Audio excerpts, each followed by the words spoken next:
Have you ever walked out of a film so struck by awe and wonder your skin is abuzz? Has a film ever left you so joyful and drunk on adrenaline that it made you more hopeful about the world? Has a lead performance in an action film ever had such balletic grace it made you marvel at the possibilities of the human body itself? This is exactly how I felt watching John Wick Chapter 2, the sequel to the surprising 2014 action hit. John Wick Chapter 2 is a more audacious film, bolder and more violent than its predecessor.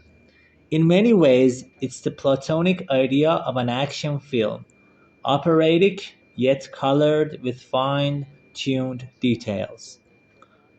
For all its great craft, the movie is ultimately a showcase for Keanu Reeves, who returns as the assassin, proving his greatness as an actor and an action star.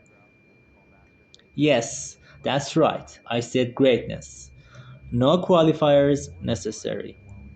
John Wick Chapter 2 is truly wondrous, but it wouldn't work without Reeves, who has a sincere love of this genre.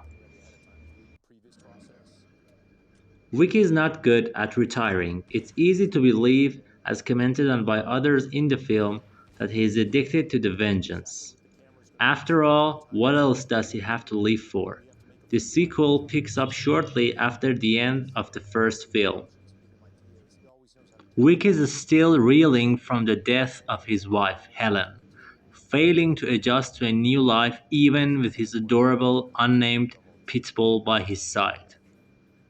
For those who are wondering, the dog remains safe. He has little time to relax when he finds Santino D'Antonio on his doorstep. He asks to make him good on the blood oath he made years prior that allowed him to retire from his deadly profession. At first, Wick balks. One devastating house explosion later, he sees no other choice. But accepting Santino's offer does not bring Wick to the peace he desires.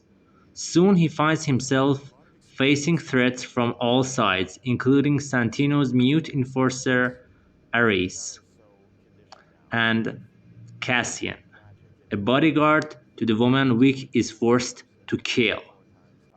John Wick Chapter 2 is never as singularly focused as its stellar opening, which is pretty much the best Batman sequence that never was.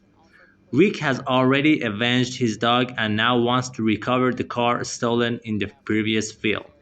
This gives us a fun Peter Stormer cameo as Abaram Tarasov, the brother of the Russian gangster Wick killed in the last movie.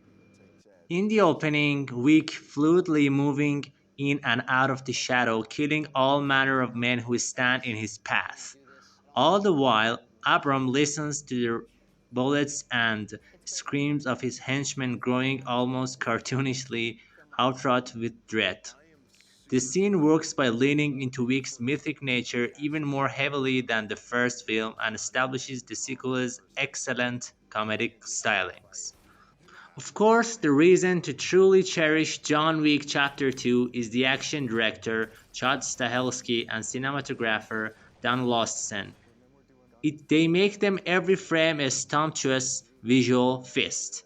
They take advantage of the outside world they've created, forming a color plot unique to the action film landscape that gives John Wick Chapter 2 a quality. They also know how good looking and physically expressive their leading man is. Often Reeves is the only thing on screen, his face and body cast in shades of turquoise, jade, and neon pink. Reeves goes beyond being a talented physical performer in the action scenes. The film highlights the thematic preoccupation that snakes through his entire career: loneliness. Reeves has always been best while playing man isolated due to the equal parts choice and pathology.